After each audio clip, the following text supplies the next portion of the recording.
Hello, and welcome to Gardener's World. This is a variety of pea called Hurst Greenshaft. And they are a really good pea. They're not too tall, they're fairly low, heavy cropping, reliable, and of course, fresh peas, completely delicious. And I'm not the only one who's been enjoying the peas, because the sparrows this year seem to have an extra hunger on them. They've been descending on the peas in flocks. And as well as them, we've had pigeons eating the brassicas. The rabbits have come in and have decimated the French beans, reduced them to a stub. The blackbirds have been gorging on the raspberries. But I can't say I mind that much, because there's plenty left over for us, and all that wildlife adds a richness to the garden. On today's programme, garden historian Adverley Richmond discovers that there's more to a Staffordshire theme park than its roller coaster rides. The last time I was here, the pagoda fountain was covered in tarpaulin, so I've never seen it in action. Oh my goodness! Nick is on the second part of his South African adventure, glorying in the dramatic display of Crocosmia growing in its native habitat. When you see the plant growing in the wild on a scale like this, you can see why it's become so popular. And if you've been growing tomatoes along with me, I'll lead you through the next stage, and I'll also be summer pruning my espalier pears. Come on.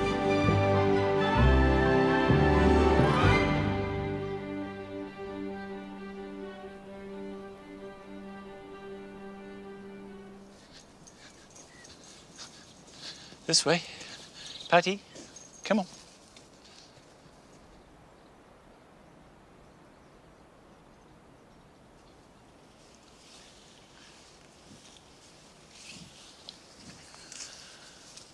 Now, the reason why I'm wearing this intensely flattering Teletubby outfit is because it's time to do a little bit of maintenance in the pond. We made this pond 8 years ago, and it's really had very little attention. I leave it for months on end, which is not necessarily the best thing to do. If you want a pond to look as good as possible, then you do need to garden it, just like any other aspect of the garden. Now, that means getting in there. Now, this is always the interesting moment. The chances of me disappearing under the water with all the grace of a ballet dancing hippopotamus are quite high. Good so far. Right, straight away, you can see here these browning leaves that look as though they've been blasted by a blowtorch. Something terrible has happened to them. Well, it's called time. This is Caltha palustris, the kingcup, marsh marigold. It's done its flowering, it's over, these are dying back, and in fact there are new leaves in there, so I need to cut that back. I'll reduce these old leaves. So this new growth here has got plenty of vigour to it, is nice and fresh and green, and that will produce these great big yellow buttercup flowers in April and early May. This is Iris pseudochorus, lovely yellow flowers. But it is a bit of a thug. Where it's happy, it can take over. And the only solution is to ruthlessly cull it. So just take it out like that, and that's ready for transplanting to the other pond if I want. So we'll put this to the side here. And that can come out there. These will grow in boggy conditions or submerged under the water. So I just plunge them into the edge on a relatively shallow part of the pond. I don't try and secure them in any way, and the roots grow and attach and are completely happy. So that can go to one side.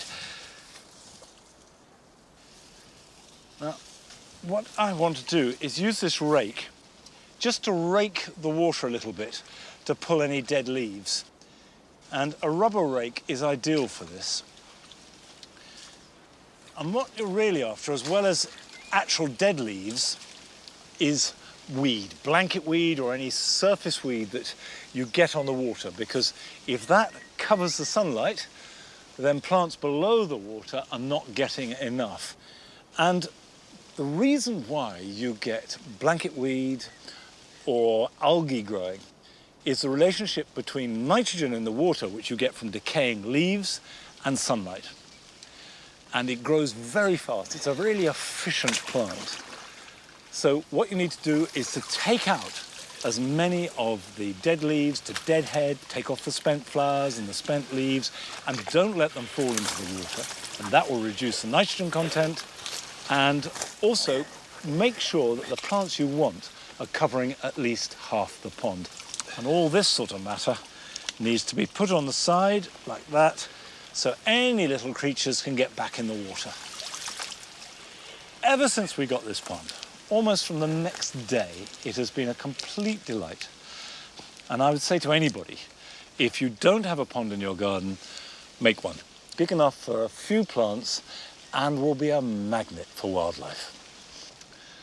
For those of us who love to visit gardens and always find some inspiration that you can bring back to your own garden and apply, it's good news that more and more are opening up and we can get out and about much more. But visiting gardens is not a modern phenomenon. And Adderley Richmond has been to visit the garden of one of our best-known theme parks.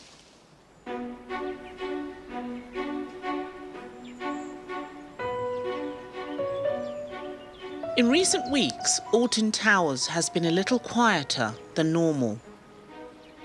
It's usually more like this.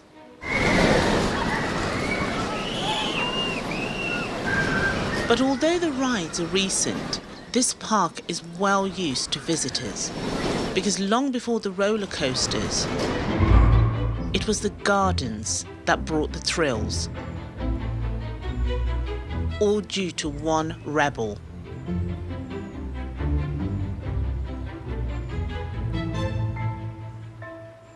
In the 1800s, the eccentric and very wealthy Charles Talbot, 15th Earl of Shrewsbury, decided that he needed a project.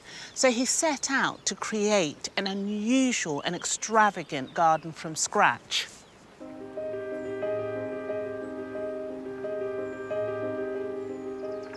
Charles was so rich and such a maverick, he chose this deep, dry valley for its construction and threw everything at it. He planted trees. He diverted streams. He dug lakes and reservoirs, all to create a world garden stuffed full of features from all around the globe. In 1811, when Charles embarked on his project, Britain was in the midst of the Napoleonic Wars and not sure who she was anymore. So the gardens were a celebration of British history with a nod to other nations too. There's an orangery over there, and just above it is the tip of a Stonehenge meets Aztec monument. But over the other side of the valley is a Swiss cottage. And inside the house lived a blind harpist whose tunes rippled down the valley to add an air of mystery. The garden is all about surprises and views, with glimpses of the next feature through the trees, luring you to explore. A key feature is the 300-foot grand conservatory, a tribute to classical Georgian architecture and recently restored. As a historian, I have seen quite a few garden conservatories in my time, but this has got to be one of the best examples. It is absolutely gorgeous.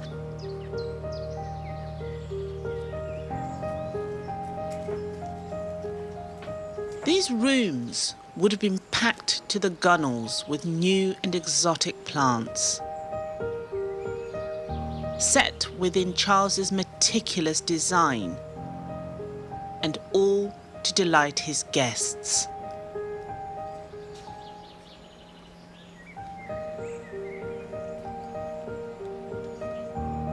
And these superb pineapple finials were a symbol of hospitality and friendship, which is why we still see them on gateposts today.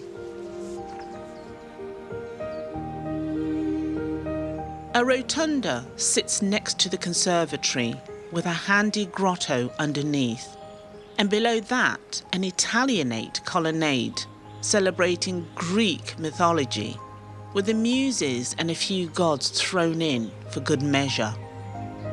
Most people at that time would not have been very well travelled at all, so they had guidebooks to explain to them exactly what they were looking at. It's just as well as next to it is Le Refuge, a French section with plunge pool and changing rooms. So why have a pool, colonnade, grotto and a conservatory all within a stone's throw? Because he could. Each area would have had elaborate planting to match, so although topiary had fallen out of fashion, Charles, in his usual manner, put some in anyway. He didn't want only one yew arch. He wanted 9.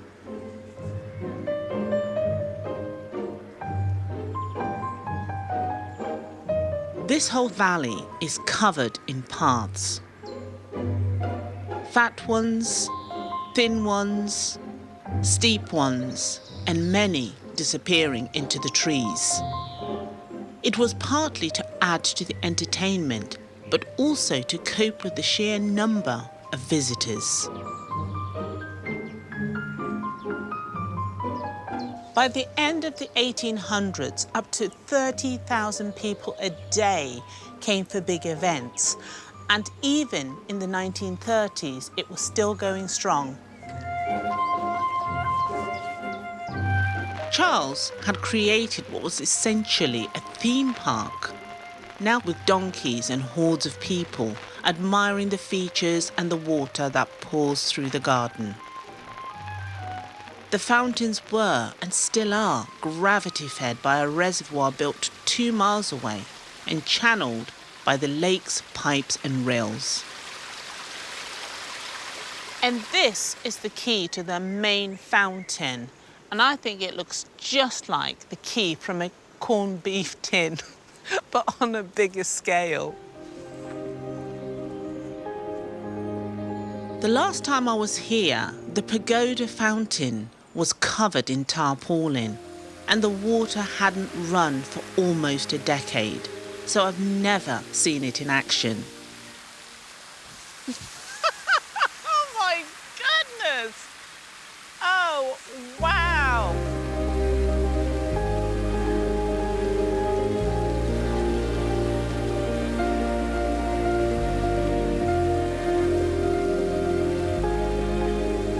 Oh my word, this is amazing!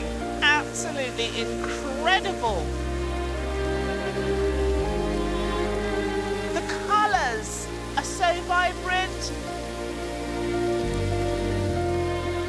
These beautiful golden bells.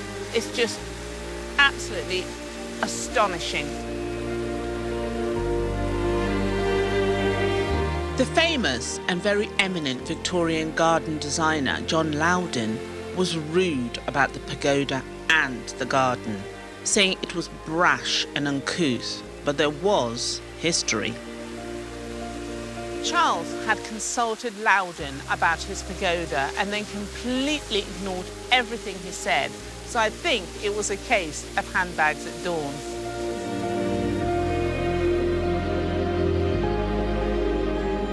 There are more features, of course, like the man-made cave and the Aztec-like Stonehenge.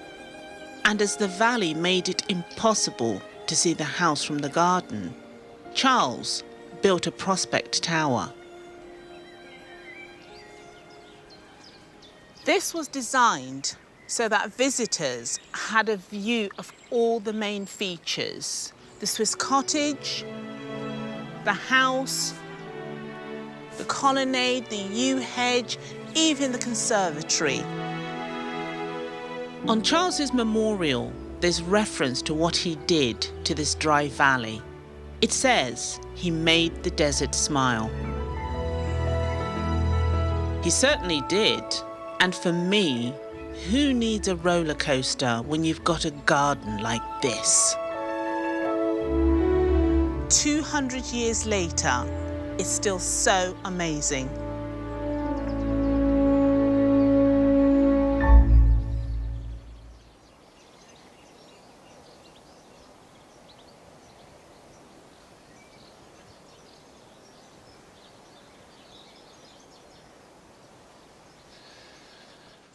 I think that's such an interesting insight into the Victorian period, this idea of the garden as entertainment, as a theme park, and almost limitless wealth to create it.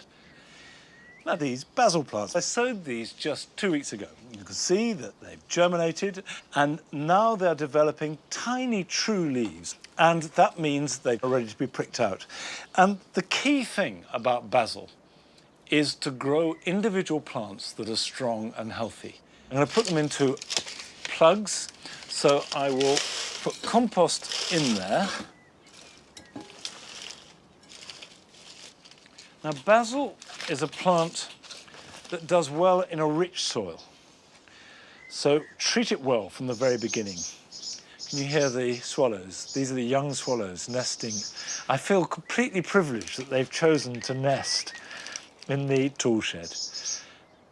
So if you hold them by a leaf and gradually lever them out like that, you can see that's got a perfectly good root system, and I can pot that up. And then pop it in here like that, firm it in. And this means that they're now not competing with each other for nutrients. And when the plugs are full of root, but not root bound, I can then plant them out directly. Basil is a herb that responds very well to heat. So if you're growing them at this stage of summer, the nights will be warm. So these can be planted out probably in about 4 weeks' time, and then they can grow on into late summer and even early autumn. But they are not hardy, and if you have the slightest touch of frost, basil are the canary in the mine, because they are always the first plant to be blackened by frost. Now, over the years, I've always paired basil and tomato, and there are 2 reasons for this. Because wherever you get basil growing successfully, or even tomatoes growing successfully, the other will thrive too. But also, basil keeps whitefly away from tomatoes. And growing specific plants together like this to support and help each other is called companion planting. And we've been sent a film by Jo Hunt and her son Finlay from Newcastle, who took on an allotment at the beginning of this year. And from the outset, they've applied the principles and rules of companion planting to huge effect. Hi, I'm Jo. Hi, I'm Finlay. And this is our allotment. We secured this allotment in January 2020 in a quite weathered and overgrown state. So since we got our allotment, we decided to try companion planting. Nasturtiums are a great companion plant for all sorts of veg, from broccoli to cucumbers, cabbage to pumpkins, and peas to beans. So when you dot them around the garden, they not only act as a brilliant burst of colour, but they also attract the creepy crawlies, and if they're not too badly damaged, you can actually harvest it and put it in a salad. We've also planted mint beside our carrots, and the smell of the mint confuses the carrot fly, so hopefully these will stay pest free. These are the tomatoes. And we have marigolds planted beside our tomatoes, so the marigolds give off a secretion through their roots, and that stops any creepy crawlies. But it's important that the marigold and the tomato are planted in the same growing material, so whether pot or directly in the ground, it's a good idea to nestle them beside each other. This garden is as ecologically friendly as possible, and that will further support all the efforts made with companion planting. And it also means that there's less reliance on any man-made pesticides. Bye.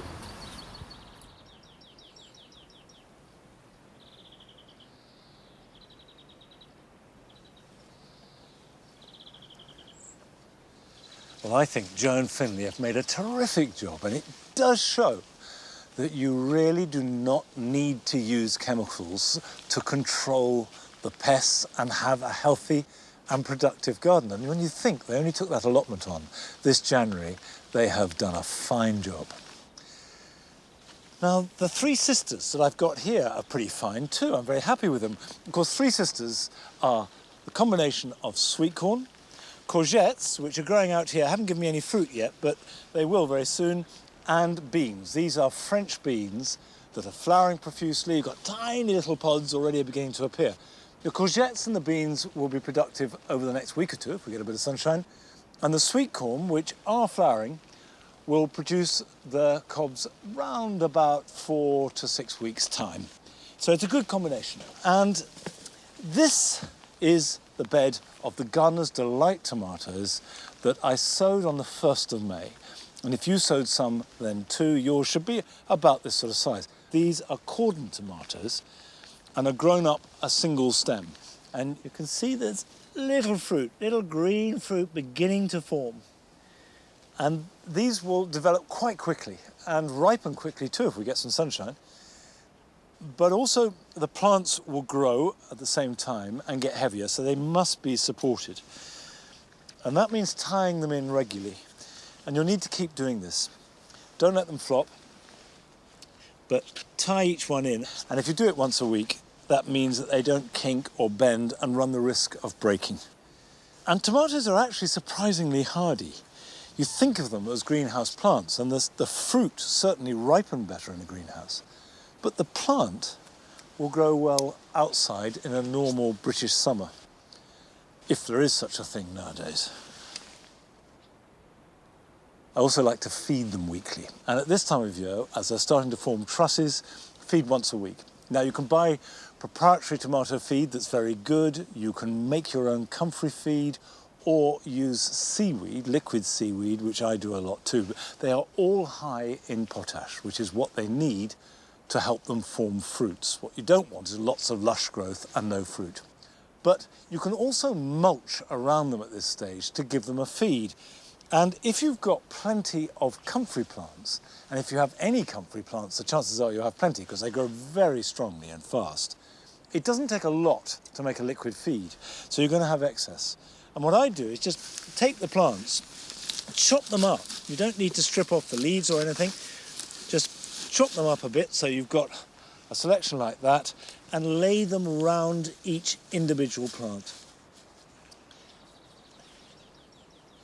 The comfrey will biodegrade very fast, and as it does so, the goodness is worked into the soil and the tomato plant will take it up. And this will coincide with the continued appearance of more and more fruits. Now, if we get some sunshine, they will ripen quickly, and I would expect in a couple or 3 weeks' time to be harvesting those delicious, quite small, but absolutely lovely little tomatoes. Now, I'm growing my tomatoes outdoors in a raised bed, but I know that many of you will grow yours very successfully in containers, and that for a lot of people, containers are their garden. And this is a good moment to revisit a garden down in Kent because it combines a generous outdoor space with a large amount of containers that are more than just an adornment. They are the very heart and soul of the garden.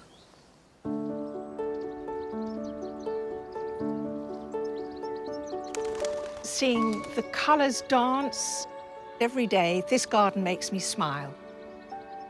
I had a friend once who was always saying, Annie, you wear too much black. And then suddenly, I've just gone into colour. It lifts you. It's about a vibrancy of life. My name is Annie Warner.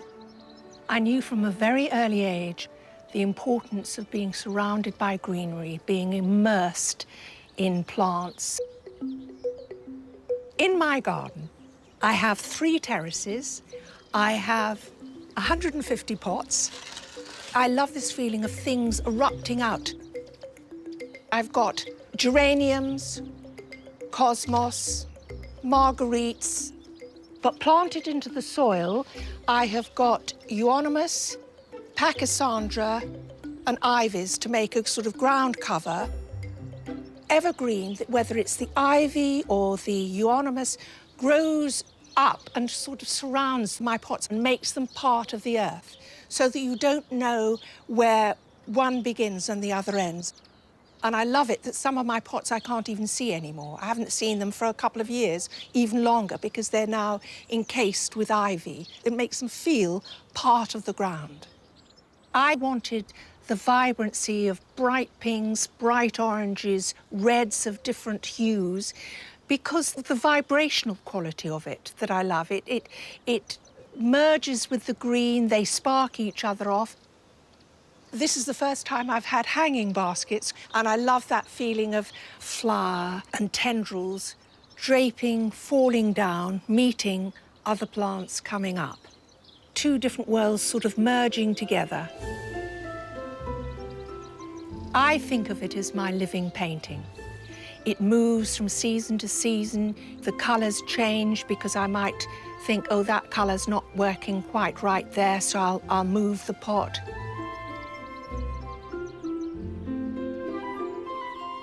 To water this garden, because there is a lot of watering to go on, I have a watering system, but it's a drip irrigation system, so water is not wasted. You are using water very economically. I've always been fascinated by paths. It's something about the mystery of where do things go. I wanted to make an area that was slightly mysterious. So I set it like a stage with an arch. I wanted to introduce the helichrysums into the lanterns so that, again, you've got movement. So it's my little area for sitting quietly contemplating life. The colour green is, I feel, an essential part of my life. A number of years ago, I got terribly ill. I was under an immense amount of stress, and I looked out at my garden, and the phrase that went through my brain was, you cut yourself off from this at your peril. And it still goes through me, you know. I know it is an essential part of my life.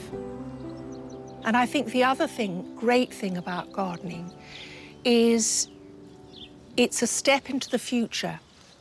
You are taking a step into your future life, because if you're planting things, you have to be there to care for them.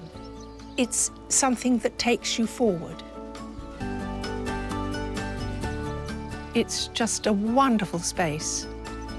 It feeds me every single day. For me, it's wonderful.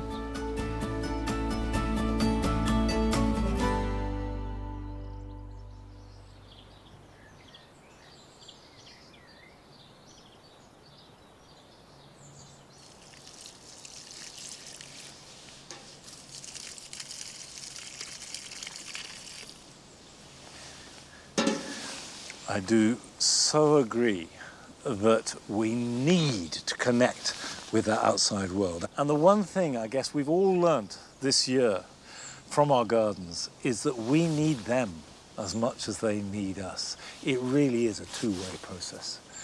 Now, I do grow a lot of things in pots, and most of them are because they're either beautiful pots or I want to use them as highlights and to create arrangements. But sometimes I find I have to grow things in containers to make them grow successfully at all. This is true for agapanthus, because agapanthus are one of those plants that grow much better if their roots are constrained. Now, if you've got very chalky soil or very stony soil, that's fine. You can plant them straight out, and they should flower and grow well. But if, like me, you have rich clay loam, what will happen is the roots will just grow out into them. You'll have a mass of lush foliage and very few, if any, flowers at all. So by growing them in thinner soil with lots of grit in a pot, that's when you get lots of flowers. Now, I have to confess that these ones here are not a result of my horticultural skill. These were bought because I just like the look of them. The ones that I grow myself are coming later. They're slower to flower, and I have two different types. There are the herbaceous ones, which have much finer, grassier foliage, which, being herbaceous, dies back in autumn. Now, they are hardier, and I keep these in a cold frame. But actually, if it's not too cold where you are, they can stay outside in the garden. But the evergreen types, which have a richer, often fatter, thicker foliage, and of course evergreen, is not so frost hardy. So I keep these in the greenhouse. And I feed them seaweed once a week. But the idea is to put the food into flowers, not foliage. And I would expect in about 3 weeks' time these to really hit their stride. Now, still to come on today's programme. There's another chance to enjoy a beautiful garden of carefully curated colour that has been nurtured for over 40 years by a dedicated husband and wife team. But first, we're going to Bristol to join Hazel Trapnell and the communal gardens attached to the block of flats where she lives, because it has taken on huge significance in these strange times that we've been living through. Welcome to Hazelwood Court in Bristol. I'm Hazel. There are 32 flats here with plenty of lawn. Sadly, we residents are often like ships that pass in the night. But ironically, since lockdown, doors have opened up. Some of us have discovered gardening and each other. I've made quite a lot of friends, really, I feel now. Lots of people who gave advice about the plants and shared ideas. So the whole experience has been fantastic. The overall size of our plot is 7 metres by 10. And it was a mess. We needed to do something with it, so we decided to redesign and start again. We divided the plot into 6 mini allotments. Complete beginners, starting from scratch with no money, we shared seeds and seedlings and asked questions. Being a newcomer to Hazelwood Court, I just felt pretty isolated, and helped me get to know lots of people. And yeah, it's made me feel a whole lot happier here, really.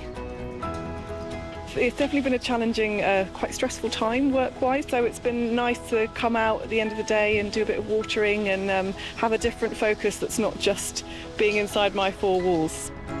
I have the joy of seeing people come together, of community developing, making new friends, but also just growing vegetables. But I think I have the extra joy of feeling that it's all quite a miracle that it happened in the timing that it did.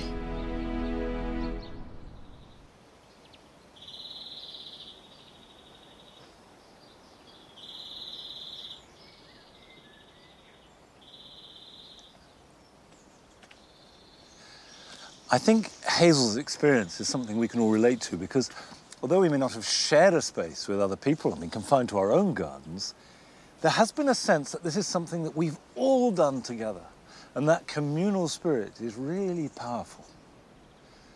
Now, a plant that is powering its way here in the Jewel Garden is Crocosmia lucifer. These brilliant vermilion flowers shine out for weeks on end. And when the flowers are over, the seed heads are really decorative and stay looking good well into autumn. Now, ever since it was first introduced, it has been a star in almost all our gardens. But it originates from South Africa. And Nick went to South Africa to see Crocosmia growing in its true home.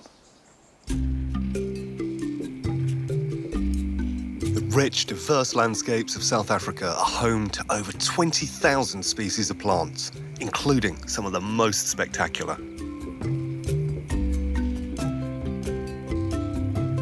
Back in the 1990s, I spent a year living and working in South Africa. I fell in love with the people, the landscapes, but above all, the incredible array of plants. Now I've come back to Mpumalanga in the northeast to seek out a plant that's a firm favourite with UK gardeners, the Crocosmia. A member of the Iridaceae or iris family, the name Crocosmia comes from the Greek word krokos, meaning saffron, and osme, meaning scent, as the dried flowers produce a strong smell of saffron when placed in warm water. There are 9 species of Crocosmia in the world, 7 of which are native to South Africa. And when you see the native plant growing in the wild on a scale like this, you can see why it's become so popular. Here at the Valoran Valley Nature Reserve, the tallest, most vigorous species grow in vast swathes. Perhaps one of our most iconic UK border plants is Crocosmia lucifer. It has those incredible red bird-beak-looking flowers. Well, here is one of its parents. This is Crocosmia paniculata, growing out in the wild. And you can see the sheer scale of it and the fact that these broad bladed leaves carry through to lucifer and give it that real strong characteristic in the garden. What's really lovely about both the parent and lucifer is their incredibly long flowering. And being here and seeing them in the wild can give us real clues as to how to grow them in the UK. Here it's on a relatively free-draining soil, but it gets a lot of rainfall. So during the summer, it needs to be quite damp to keep it flowering well. However, in the winter, it wants to be a bit drier. So you don't want a claggy clay soil. You want something that's a bit free-draining, but with a bit of organic matter, so it holds it well in the summer. And in fact, if you look after it well, you can get about 2 months of flower from it. And then once that's finished, you get the lovely seed pods through the winter. Now, most of us don't have the space to create a swathe of this scale, but by dotting a few through your borders, you can get a really dramatic look at those bright red, lovely flowers.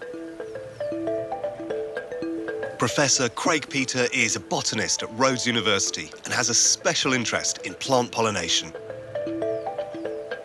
The cultivar we grow in the UK, lucifer, is pollinated by a range of different insects. But I understand here there's a real specialist that pollinates these. Yeah, so if you look at these remarkable long tubular flowers, they accommodate the long curved beak of a malachite sunbird, which is pretty much the exclusive legitimate pollinator. Okay. So as the bird probes into the flower, the pollen gets deposited up on the forehead of the bird. Perfect. So the nectar's the reward for it pollinating. I noticed some of the individual flowers are sort of torn apart right at the base of the flower. What's causing that? Yes, because there is so much nectar in this landscape, lots and lots of other birds are drawn to the area. Not being able to reach the nectar, the only option is to pull the flowers apart. So this is a landscape of sugar that's feeding all of these different creatures? It really is. There's a huge amount of energy resources that all sorts of animals, particularly birds, will come to exploit. Can we eat it? Of course. Nectar is just sugar water. And as I said, these flowers have... It's literally dripping out. Huge volumes, and it's really delicious. Let me have a try. Wow, that's really good. Sort of like a light honey. Yeah. Really lovely. Yeah. It's just fields of energy. It's quite a bonanza.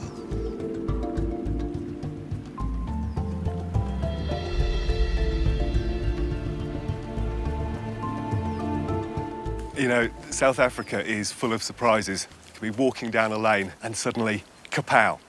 Look at this. This amazing plant is called Brunsvigia, and it's in the Amaryllidaceae family, so it's closely related to those big amaryllis that we grow at Christmas, except it's 10 times the size. What's even more special is these giant paddle leaves it has at the base. They initially appear to be smooth, but if you touch the surface, they're very coarse, which must protect them from being eaten by the native fauna. What an amazing plant. Crocosmia grow in a wide range of habitats in South Africa. A few hours south of Mpumalanga, the open grasslands at the Highveld give way to the rolling hills and mist-belt forests of the Natal Midlands.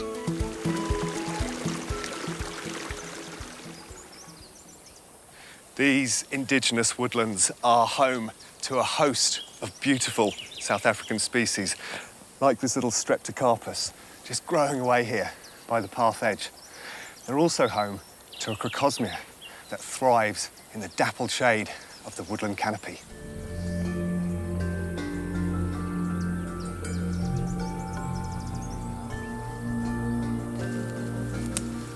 And here it is, Crocosmia aurea, sparkling away on the edge of woodland here. There's a stream down below me, and it's loving these damp conditions. Now, of course, the reason it's called aurea, it's part of the botanical name of the plant, and it means gold, and you can really see that with those stunning tones. What's especially useful about this plant is that it's a parent of most of the cultivars that we grow in the UK. So crossed with Potsii, it's produced some of our most spectacular cultivars. So the likes of Solitaire, Emily Mackenzie, and Star of the East are all as a result of this little beauty. Now, it's quite different to Paniculata in terms of its foliage. It's really quite smooth and silky. Comes up to about 60 or 70 centimetres high, and left to its own devices, it'll produce quite a substantial clump in the garden. Now, depending on the cultivar, they can go for up to 3 months of fantastic successions of blooms aloft these lovely silky leaves. But if you want to propagate it or share it, it's just as easy as dealing with any other perennial. So in spring or in autumn, you can use a fork or a spade to cut away a piece with a decent amount of root underneath, and then just plant it up in another part of the garden or share it with friends.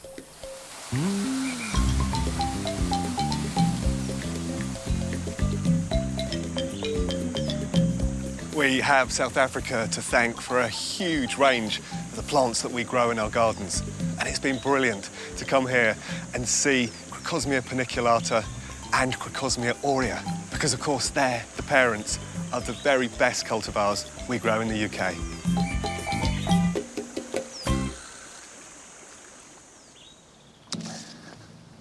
Come on. I'd never seen the Crocosmia growing like that, and didn't they look amazing? Absolutely fantastic. Now, this is the perfect point of the year for summer pruning. Summer pruning is ideal for any kind of fruit that is trained into a certain shape. That could be espaliers like this, it could be cordons or fans, and it's a way of keeping its shape, because summer pruning, as opposed to winter pruning, curtails growth.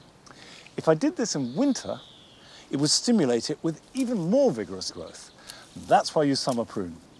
Now, these are Bon Chrétien pears, and when you're pruning back and you've got new growth like this won't produce any fruit this year, next year, and maybe not even the year after, because the fruit is produced on older wood. So I need to prune back to the old wood that we've got there. And I can just take that a leaf or so above.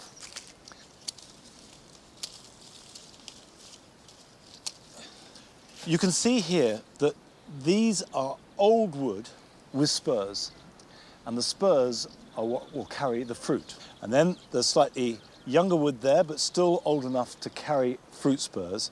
And then we come to the new wood. And this is all new up here. So what I'm doing is cutting back so there's just a little bit of new wood left. If I cut there, like that, I have just a stub of new wood. Now, in time, that will ripen and be more productive and give a fruit spur. And you can tell if there's going to be fruit next year because it'll be slightly swollen under the spur. As we go along, we can work back, and then the next phase, when you have cut back, is just to work out the structure. So we've got 3 layers, 1, 2, 3. And each one of them has got these side shoots coming off them that will carry the fruit. And the beauty of this system is that the smallest garden can have lots of fruit. You can grow them as cordons, as fans, as espaliers, as stepovers, and they all need summer pruning.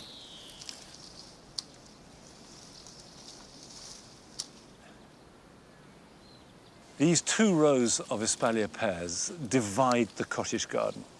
And all around it, we have an easy jumble of pastel shades. And if you can control colours and limit them, that's very often a good creative basis of a beautiful garden.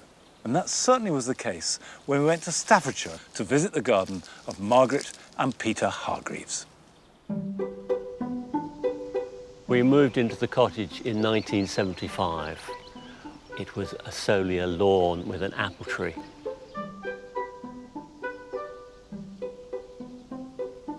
I do the planting because Peter just won't touch that, but I don't want him to anyway because I like to do it. I like to keep it tidy. Mowing the lawn, deadhead. You're only allowed to have the push mower, aren't you? We don't have electric mowers in this garden. Otherwise he'd be mowing all my flowers up.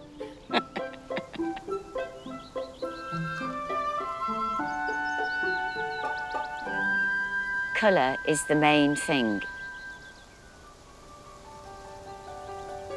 Immediately I started colour scheming the garden. It gave me an extra dimension to my gardening. The soil was my palette and I was painting on it. I think every garden should draw you in. And my garden, I wanted the colour to draw you into it. This bed, I've planted it in pastels and then going to dark and then back again so that it flows through the border. And this is my peach, whites and blues. It's a little bit more of a tricky bed to do because it's difficult to get hold of peach flowers. The hotbed, I had to have it because I love the red flowers. This chocolate dahlia called Karma chocolate. And then, of course, I have lots of lilies. My lilies stay in for the whole time. And I always make sure that in the autumn, I feed them with bone meal.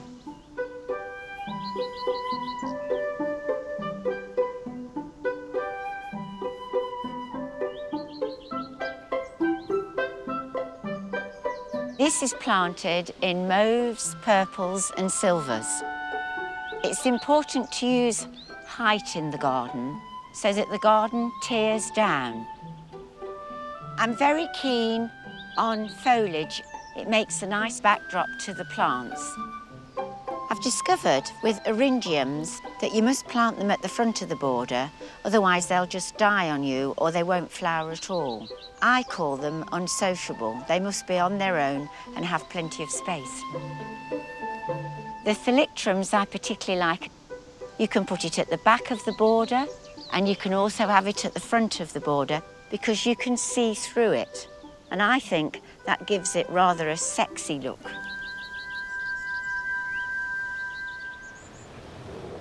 When we moved here, I was delighted because I inherited black, loamy, rich soil. I would take muck and fling it all over the borders. And I think this is what's given it its initial start. And this is why the plants look particularly healthy and grow to quite a high height.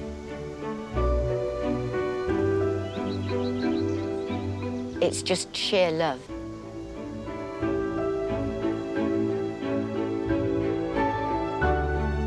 Gardening definitely comes with experience. The more you do of it, the more you learn about it. I can be out here 12 hours a day, but it never bothers me. I just enjoy every minute of it. It never seems like a chore to me, and it does reward us very well.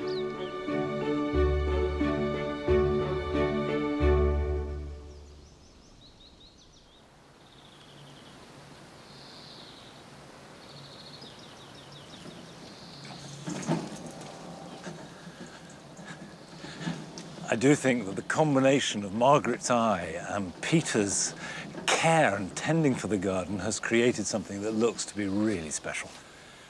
But you don't necessarily need that sophistication or degree of control over colour to get an effect. If you have a rough colour guide, that drives the planting in a border. So these borders are predominantly pink and purple. And I want to add some plants that pick up those colours and themes. And this is an echinacea. It's Echinacea bravado.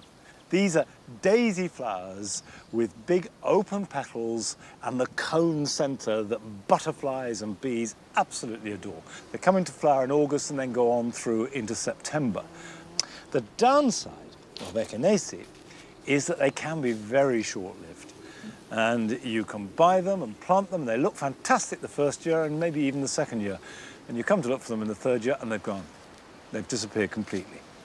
Now, the convention is that the ideal conditions for them are wet in summer and dry in winter. Well, certainly here at Longmeadow and over most of the country, you get exactly the opposite conditions. And it's the wet winter that does for them. They can rot. But they are proving to be a little hardier and tougher than people might have thought, so it's worth persevering with them. And especially if, as I've done here, you grow them from seed. These were sown about a year ago, and they spent the winter in a cold frame in plugs. They've grown slowly. You can see that there's a root system there, but it's still a fairly small one. And there is one huge advantage. Although it's slow, and although it means I haven't got the instant hit of a bigger plant, because they're grown from seed using our soil as part of the compost mix, they may well adapt to this garden better. And the other thing is, the price of a packet of seed gives me 20 plants or more, which means that if I lose them after 3 years, it's not the end of the world. Now, I'm planting them in groups fairly near the front of the border because these will grow to be about no more than 3 foot tall. There we go. Now, I'm not certain that these will flower this summer, but if they grow slowly at their own pace and you get decent foliage, which then dies back over winter and returns next spring to make a nice, healthy plant, which flowers well next summer, I'll regard that as success, because some things are worth waiting for. Now, all the gardens that would otherwise have opened their doors this spring and summer, and there are thousands of them right across the country, of course haven't been able to, and we haven't been able to go and visit them. But we have been given privileged access, and here is the garden of Jackie and Pete Ager in Worcestershire. So relax and enjoy the simple sights and sounds of their garden.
I do think that we all get so busy with the process of horticulture that sometimes we forget just to stop.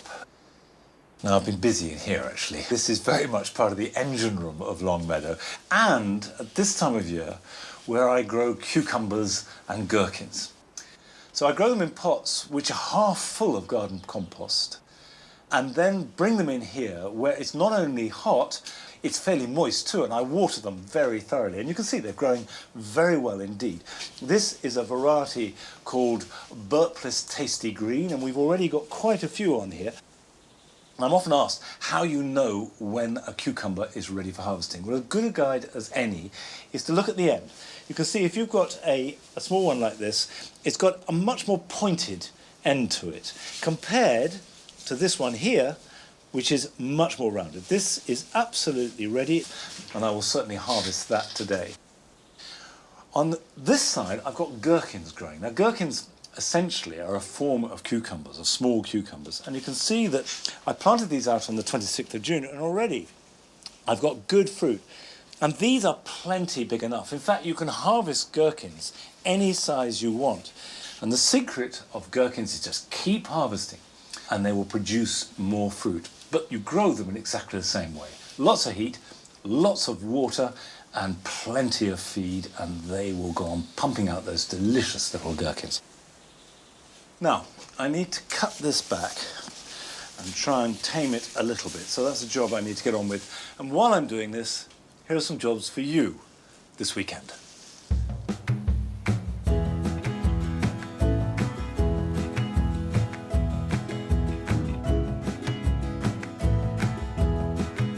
If you're growing your tomatoes along with me, now's the time when you need to regularly pinch out the side shoots.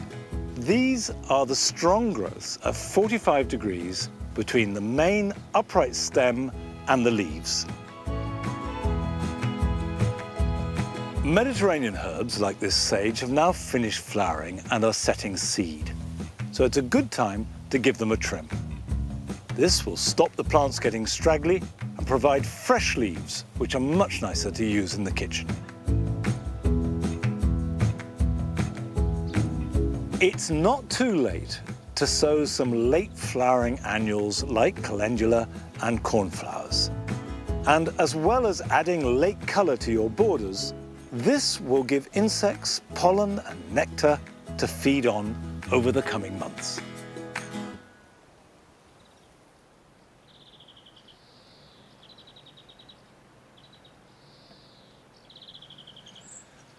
If gardeners are honest with themselves, they spend most of their time trying to control nature, to make plants do exactly what they want, when they want it, how they want it, and where they want it.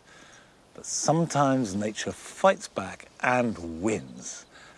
And the long walk is a good example because the Alchemilla mollis was planted to edge the path. But it's grown long and lush and has flopped over the path and is now just flowing along the length of it.